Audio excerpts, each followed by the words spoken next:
Hello, everyone. This is Vera Nazarian, and I'm the author of the Atlantis Grail series. And this is a reading, a part of the TagCon 2020 Virtual Intergalactic Convention, our first ever. And this reading is going to be actually one of my other works. This is not directly related to the Atlantis Grail series, but I want to read a little bit something completely different for you guys. This is from my first published novel. It's called Dreams of the Compass Rose, and it was originally published in the year 2002 by Wildside Press. It has since been republished. I published it in my own imprint, Norilana Books, my small press.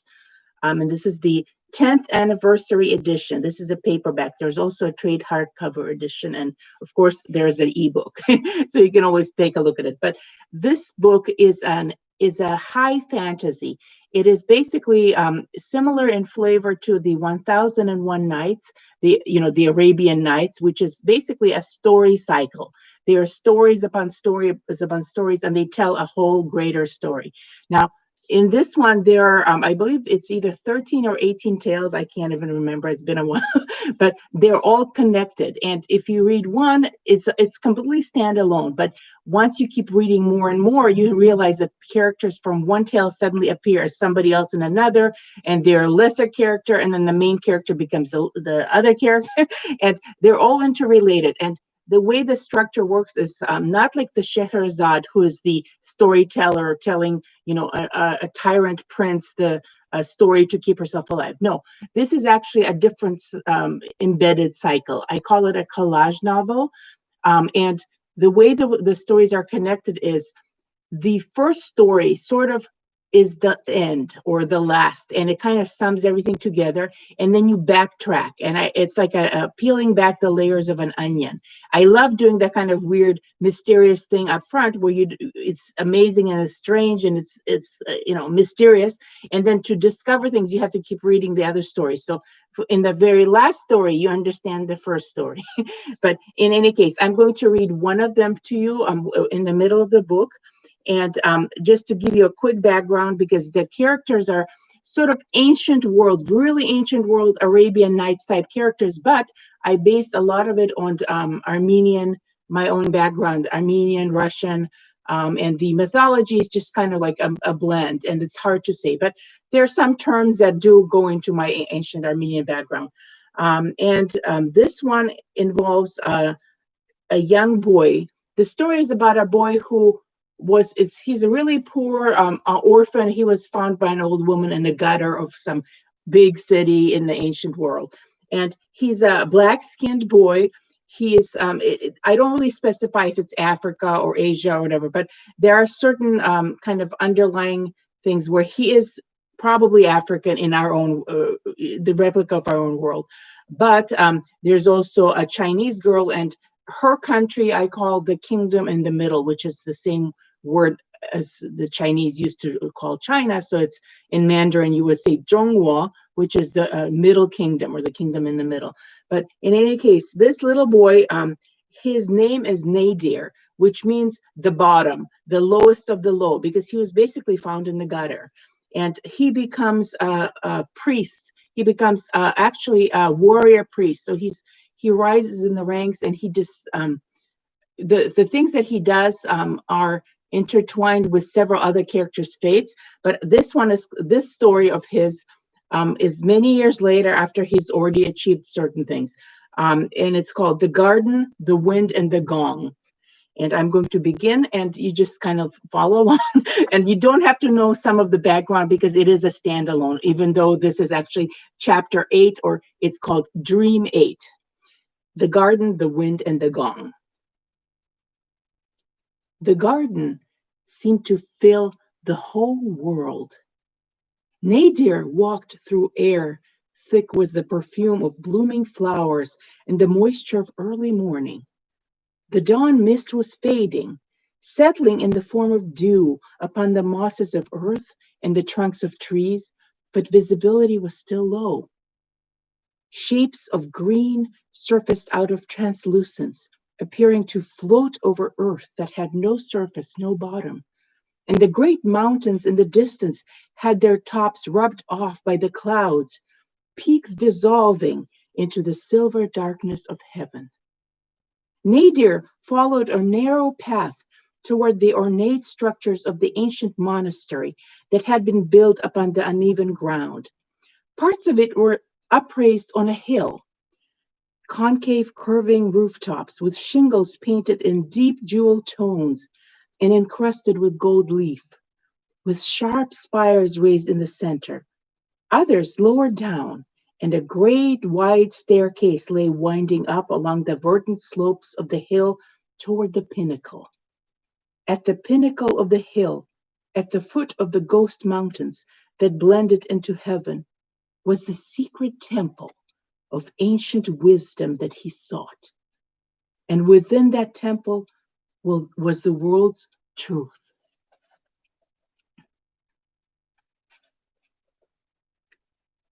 Nadir was tall and strong, a young man with a straight back, carrying himself with the sureness of a warrior, and yet treading softly like a panther. His skin was dark as rich, newly watered earth, not because of exposure to the sun, but because such was the color of his race. There was a long sword in a scabbard at his side, with a blade that was heavy and curved and sharp. It was discreetly hidden by a travel cloak of simple bleached cotton.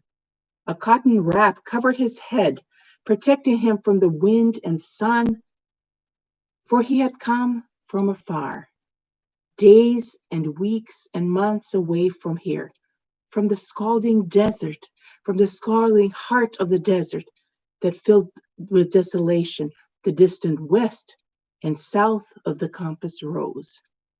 Nadir had come here to the kingdom in the middle, the land of grace and harmony, and the birthplace of the princess Egiras, whom he was bound against his will to serve. Go and find the land of my birth, Nadir, proud and petulant Egiras had said to him many moons ago. And when you get to the place of jade forests and jagged mountains and endless lilac heaven, take a deep breath in my stead and absorb everything so that you can remember it. Then pluck for me any blossom that grows there and bring it here to me still living, together with a bit of my native soil, so that I may plant it in my garden and remember. But my princess, Nadir replied, how can I leave you without my protection, even for a day? I have been at your side all these years, never leaving you. I suppose I will have to manage somehow, the princess said with her usual sarcasm. Now go, for I order you to do this, else I pine away with homesickness, and it will be all your fault. I will be gone for a long time, he whispered, bowing. Indeed, she said, turning her back to him, so that all he could see was the smooth waterfall of her ebony silk hair falling upon the lesser silk of her gold robes. And then, still with her back to him, she added, I will expect you to be gone for so long that you will never come back. He could not determine if her words were mockery or bitterness or disdain. His breath was short, for he had climbed hundreds of steps to heaven, and now he stood before the gates of a building that was a monastery or a temple or a faceted jewel set in a mountain. Nadir stood breathing harshly, gathering himself before going inside, and listened to the living silence. Soon he could discern the sounds of the wind as it moved the metallic bell chimes that hung in clusters at the entrance and the occasional bird call. Once earlier, as he had been climbing the endless stairs, he had heard the deep rumble of echo that was that great temple gong. But it sounded only on the hour. And now there was nothing, Not a soul around, only insects hung in the air. Nadir took one last deep breath, and he put his hand on the mallet, which he then used to strike the hanging copper plate. He waited, and he continued waiting for long moments, for no one came to the doors. There was a basin of water just at the entrance, and he watched its placid stillness. The water reflected the dove-gray morning sky and the upside-down mountains without tops. Eventually, Nadir put his hands on the wood of the door, and he pushed it gently. The door swung inward with a soft creak of old ungreased joints. Twilight was revealed in the depths of the building. Nadir stepped inside. He blinked and was met by the sight of a sterile chamber completely empty of any furnishings. There were two wooden pillars that supported the roof on two sides, two small, simple windows that let in daylight on the right and left walls. And on the wall directly behind him, there was another door, shut. Before that door, blocking it, stood the motionless figure of a man in a robe of persimmon orange, that of a priest or a monk. Nadir inclined his head in a bow and put his hands palms together in the greeting of this land. Then he said, in a stumbling accent, carefully pronouncing the sing-song syllables that he had learned in his travels through this land. "Are you well, sir? Be well. I seek to enter and to learn. For days I have followed the endless yellow river, and for many moons I have traveled through green plains and forests, past towns and great cities, all the way from the land of nothing but desert sand." "Did you travel all this length just to come here?" asked the priest. He was indeterminate, neither young nor old, but his head was clean shaven, as was monastic custom, except for his brows, which were thick and dark, and thus implied youth. His skin was smooth and pale like yellow parchment, in sharp contrast to the deep orange of his robe, and his eyes were nearly pupilless, black and slanted. "In truth," said Nadir, "I did not. I am here at the bidding of the one I serve, a stern princess who now lives in a faraway desert, but was born in this land. She has sent me here to the kingdom in the middle to bring her back memories not her own. However, in my travels through this land, I have heard stories of your secret temple with its hidden wisdom, and having learned of its existence, I am compelled to learn more." "Then you are unworthy," said the priest. "Turn back. You may not enter." Nadir blinked. "Sir, if I may ask, why do you say this? You do not know me at all, so how can you pass judgment on my worthiness?" "You may not enter," said the priest in the same lifeless monotone. "But I want to learn," said Nadir, his eyes taking on a gleam of intensity as he took a step forward into the chamber. In reciprocation, the priest glided with one fluid movement toward him, just one step, to match the movement of Nadir, and then he stopped also. His dark eyes did not leave those of Nadir. "What must I do?" asked Nadir, watching the impassive face of the guard priest. Seeing that it was young and smooth and placid like the surface of the waters in a basin at the doors, and something about the sight of such impassiveness infuriated him. "Do what you will," replied the one who guarded the door, "but you may not pass." "Let me at least speak to your master, Xin Andui, the one who is oldest and wisest in all of the kingdom in the middle. Let him make the determination and pronounce judgment upon me," said Nadir. "No," said the priest impassively. "You may not speak to Master Xin, and you may not pass." "By gods, I will pass!" exclaimed Nadir. "What kind of logic is this, priest? Your words have no good reason, and you are unfair in misjudging me. Why do you continue repeating this, and why do you refuse to give me a chance?" In response, there was silence. The priest guard remained motionless and continued to look at him without blinking.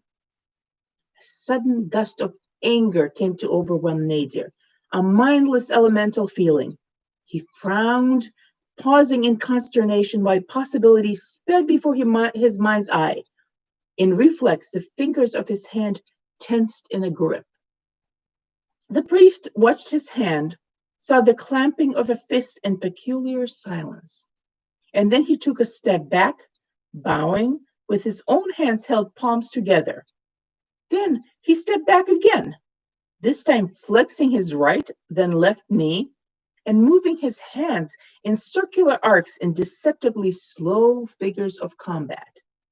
Finally, he once again bowed and stood still and relaxed, his hands at his sides. "I don't want to fight you," said Nadir, "but if this is what it takes..." In that instant, the priest moved like lightning. A sword was drawn from out of the folds of his orange robes, and he spun it from one hand to the other in ornate dance-like warrior movements that Nadir had never seen in his life. So quick was the sword that it was invisible. "Very well," said Nadir through clenched teeth, and he quickly removed his own curved sword from its scabbard, holding it with both hands. And it was not a second too soon, because the next instant the priest struck in his direction, and Nadir had to parry impossibly quick multiple strikes at the same time as he was taking back steps from the onslaught. Never had Nadir moved so fast. He had to use all of his concentration and balance just to parry the sword strikes, and still he had to retreat. Within seconds, he found himself backing out the same door through which he had come in the first place. The moment he was outside, the priest quickly disengaged and then moved backwards and inside and shut the front door in Nadir's face. Nadir staggered to regain his footing, his heels catching against gravel, then growled in frustration. And then, with a yell of fury, "Ah!" Nadir ran forward, brandishing his curved sword, and was at the door, pushing it inward, and found himself back inside the empty chamber. He stopped. The priest was not there, but the next instant he felt a breath, a wind, a something at the back of his neck, and he whirled around only to see the priest's sword crashing down on him, and he met the strike with impossible reflex, at the same time jumping wildly back, gulping air. "Who are you?" Nadir panted in between words. "You are not mortal, for no human man can move like this." But the priest said nothing, and instead he continued to approach Nadir, whirling his sword so that it cut the air with a hiss. Nadir watched him, no longer moving, still with amazement, anger, and a sense of fate. And then, just as the other was only a foot away and within sword reach of him, Nadir straightened and dropped his sword. He stood frozen, unflinching, hands at his sides, and felt the hiss of air sliced by a downstroke of the priest's sword, which came down a hair's breadth away from his neck and also stopped.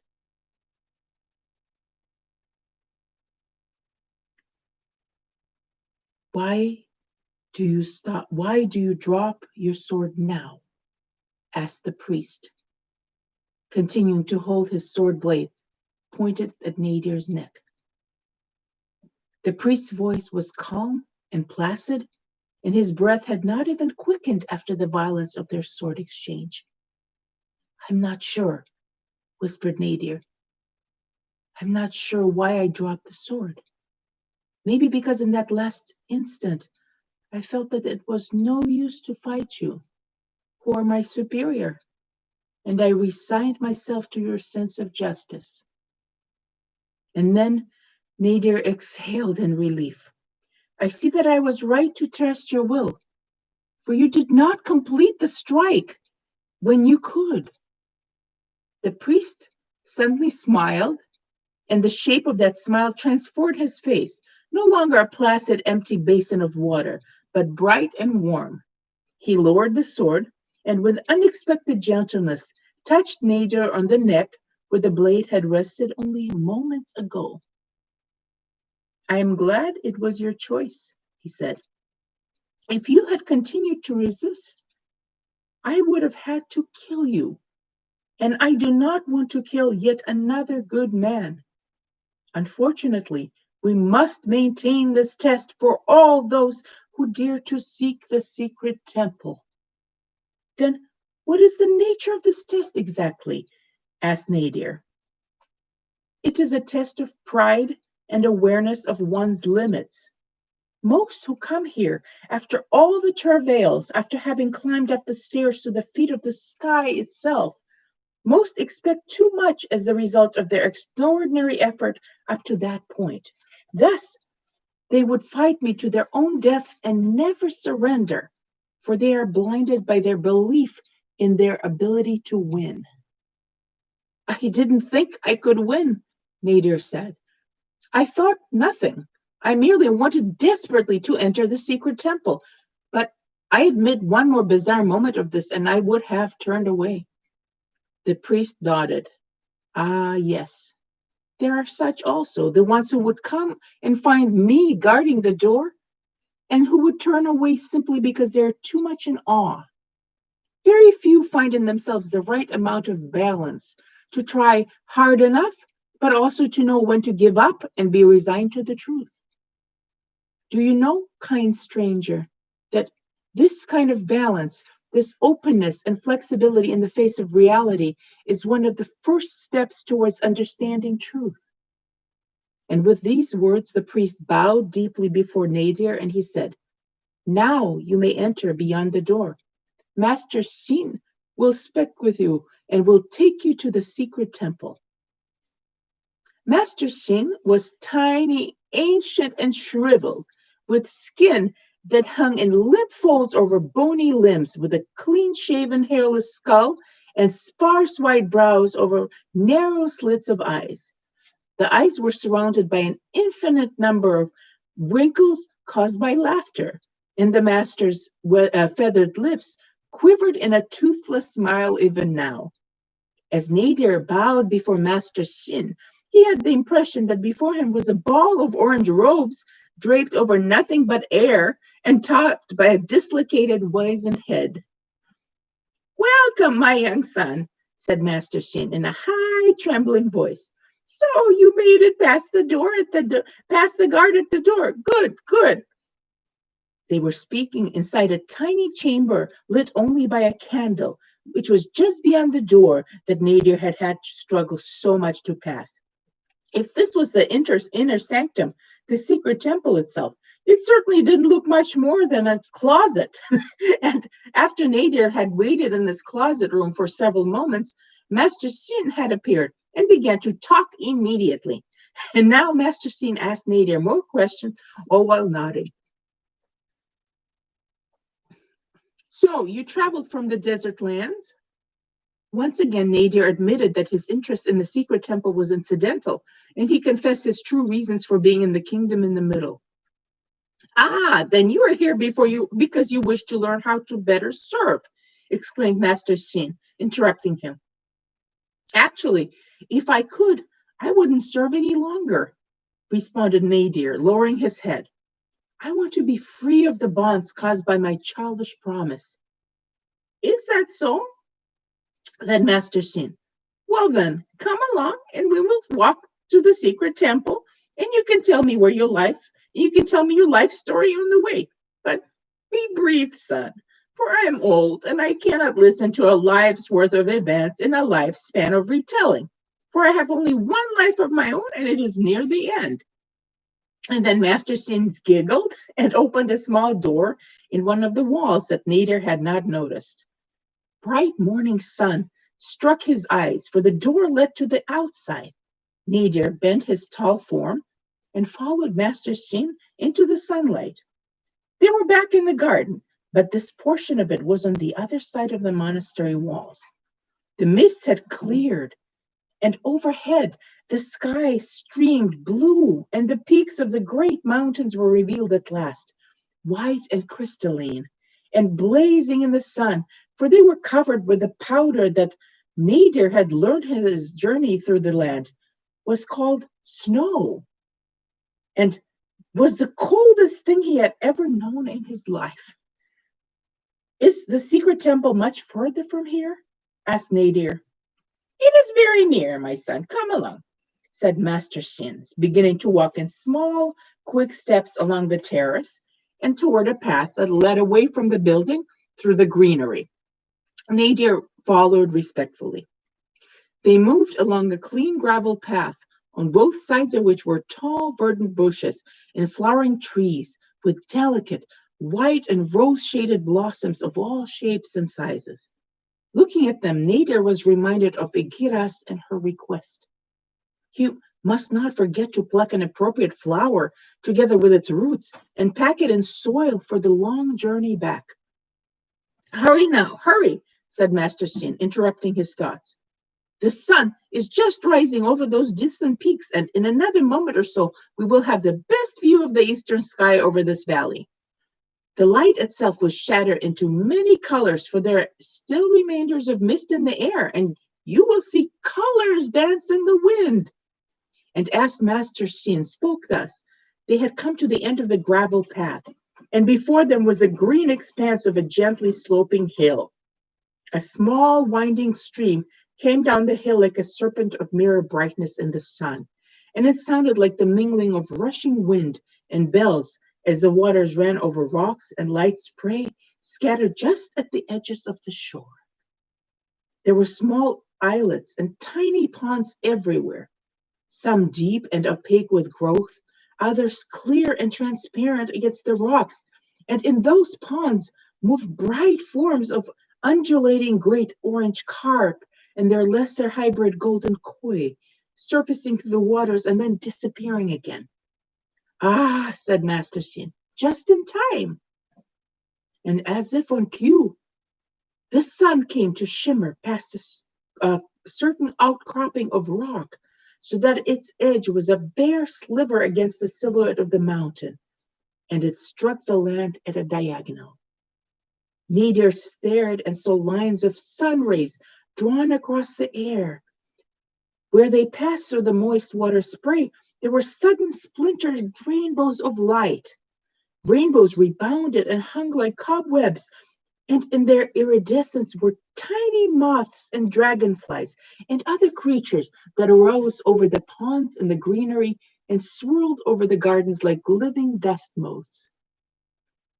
Well, now that you've seen it, how do you like it? Asked Master Shin, raising both hands to encompass the scene around them, spreading gnarled fingers and turning palms upward. Nadir breathed in the air of the garden and he smiled. It is beautiful, he said, perfect with peace.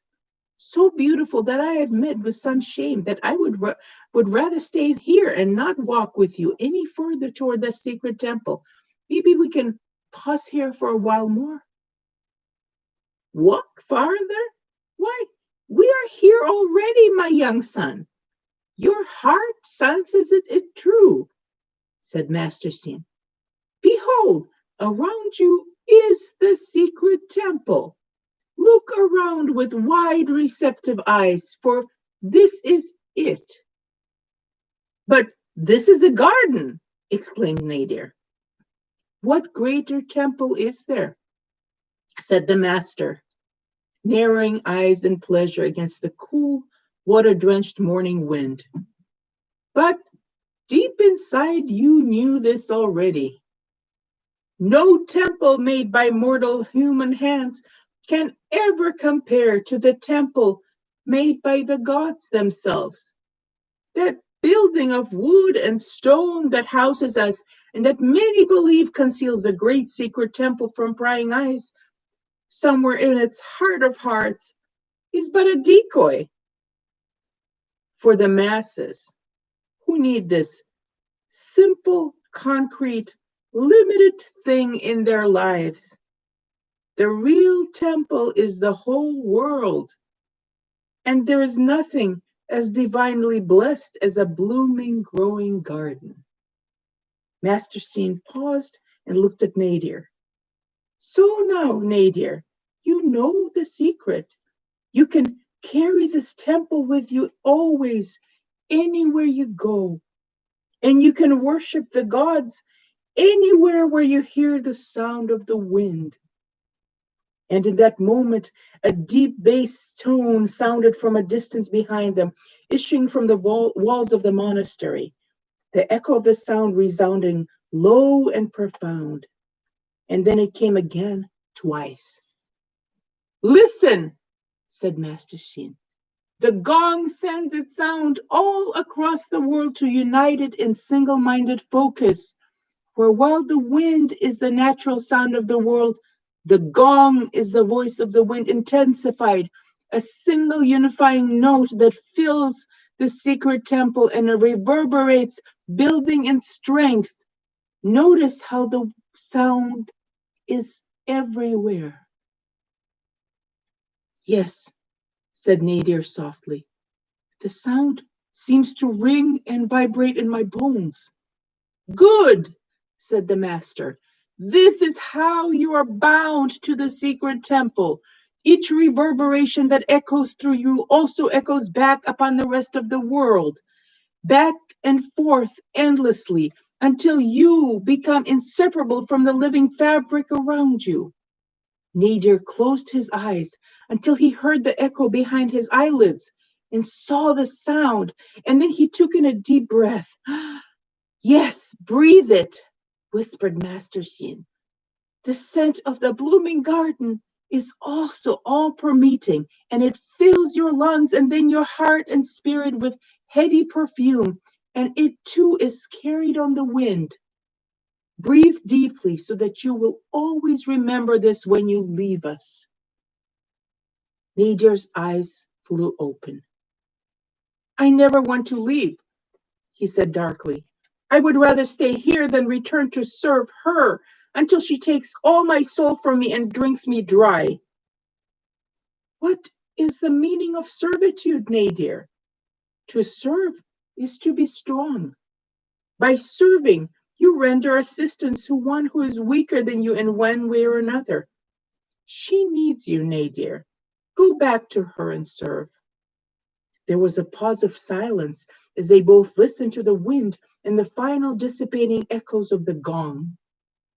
But if serving means being stronger than the one you serve, and we serve the gods, said Nadir suddenly, then is this not blasphemy?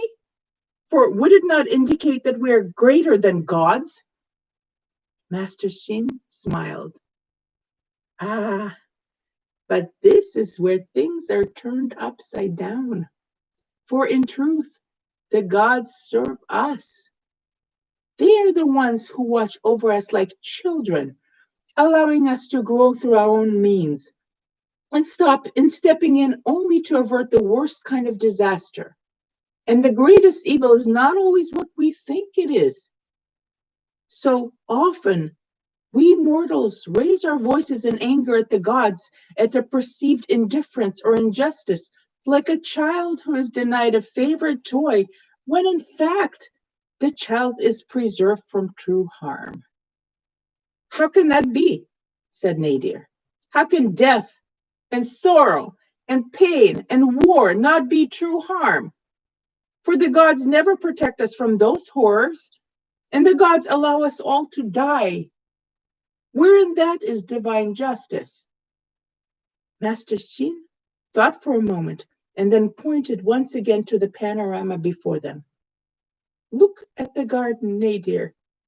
In the garden, some trees die and are uprooted, while others are planted. Some flowers are pruned and plucked, while others are propagated and grafted onto new branches to form new hybrids. Some of these trees and flowers are old, others young, and it makes no difference. But the garden continues, and it is all one thing, that of balance and justice. For every day it is different, down to the tiniest leaf and blade of grass, and yet in its sum total, it is always the same. And thus is the world. if you can sense that you are only one blade of grass and that you are one part of the garden, then your fate and destiny and will and direction become amplified and at the same time dissolved. For you are all and nothing, the whole garden and a single blade of grass. And whatever happens to you happens to the whole garden. And whatever happens to the garden happens to you. You blend and you remain in internal motion. It is only when you slow down to consider your separateness, your unique fate, that you fall away from the garden, for it continues to move and grow all around you. I need to think about this, said Nadir, looking at the jade green hillside carpeted with countless blades of grass. Think of it for as long as you live, replied Master Xin. Indeed, the secret temple is maintained by means of thought. You are a great man, Master Xin, said Nadir with a sigh. How I wish I had your wisdom and your immediate answers. There came high-pitched old laughter. My answers are as old as this garden, and I'm not what you think, said Master Xin. How so? Asked Nadir. The old one paused to take in a deep lungful of the wind, then smiled blissfully, closing narrow eyes. I was born a girl child and grew to be a woman, said Master Xin Andui, as though only now remembering this detail. I am old, an old woman, and few know it even here in this monastery of the sacred temple. And now it matters little and is all the same thing because with time, the distinctions between man and woman grow less and less. Nadir stared at the ground in shame at his own blindness and oversight, feeling his dark cheeks grow hot. That is another thing you need to learn, that wisdom brings a mixing of polar opposites. And if you have been born a woman, you become more like a man as you age, while if you have been born a man, you become like a woman. There is no shame in that, no weakness. Rather, the power of the divine comes to fill you more fully. For the divine is neither man nor woman, but both. And the more of both you accept into yourself, the closer to Godhood you move. I have so much to learn, Master Shin, said Nadir softly, his gaze still lingering on the ground in shame. Who doesn't? Master Shin said smartly, and as Nadir looked up, he saw a twinkle of hilarity in her eyes. But where to begin? Good question, young son. When new acolytes come to learn from the temple, they're usually told to begin to learn what interests them most. It is a fallacy that there should be a specific order of discovery of truth, because your own natural urge for truth best dictates what you must learn next. Your curiosity and need to know guide you better than anything. So then what do you want to know above all else? That is where you begin, where you need to begin. Then I want to know how to move with the impossible swiftness of that priest who guarded the door, exclaimed Nadir. I still do not understand how he did it, and I would learn from him this art of combat. I see you like pain. Why is it always that with all of you young ones? But do not fear, you will have your wish. Stay with us and learn this thing, this pain. And as you do, I will come often and watch you practice, said Master Shin, and started to laugh and would not stop. Was it only a blink of an eye, or had many moons waxed and waned? Had the rains come and gone, and then the leaves of many colors of fire fallen in the garden, leaving bare branches to be covered with the white, cold powder from heaven? Nadir wasn't sure. He lived in a dream of fluidity, silence, balanced movement, and ascetic control. Days flew by him like gangly cranes or like soft, dun gray sparrows, long and short, and through it all he was slowly changing. The secret temple permeated him with the peace and silence, and had entered him through his pores all the way to his innards. The garden of jade hues came to him even in dreams, and the gong resounded in the earth and in his bones until the routine of the monks and priests had become his second heartbeat. Nadir learned pain and he learned release. And most of all, he learned how to tread the fine line between either extreme. And then, all of a sudden, one day, he woke up. For a memory of the Princess Egiras came to him, together with old soul sick constriction and images of the scorching desert sun. There were so many women here in the kingdom in the middle who looked like her, beautiful and deathly pale yellow with black silk tresses and slanted hidden eyes.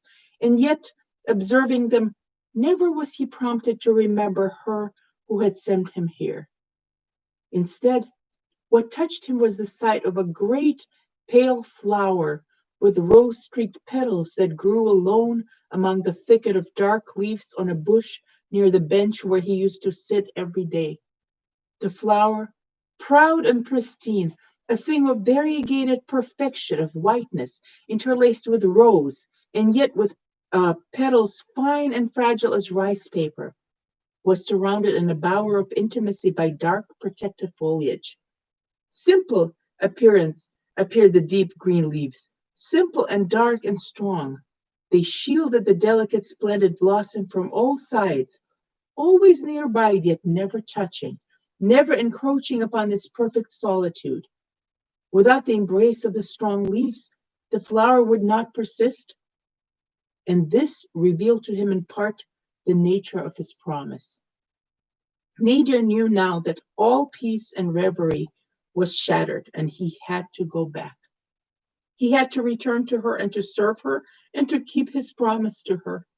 And as though reinforcing the perfection of his that one thought, a wind swept through the garden around him, and he heard the distant strike of the temple gong. And that's the end of this chapter 8, which is the story of Nadir's getting his revelation of truth, as he thinks is. Anyway, this is this is the book. If you guys want to read before and after to find out what Nadir's life journey is and what many other people in books, including the princess, and there are others, and there are many. This is not. You actually start to wonder who is the main character. Well, Nadir is probably the main character, so that's why I read his part of his story. But it just gets really intricate, and there's magic, there's wonder, there are gods and ancient. There's a lot of desert and other kind of very much like the 1001 Nights. But I hope you guys enjoyed this, and this is a reading that's a part of the our convention, and I will try to cut off any parts where I messed up, and I think I may have messed up a few times reading this, but anyway, I hope you enjoyed it, and thank you, and continue your fun convention, and go on to the next program panel event. Okay, I will see you then. Enjoy. Thank you for listening. Bye bye.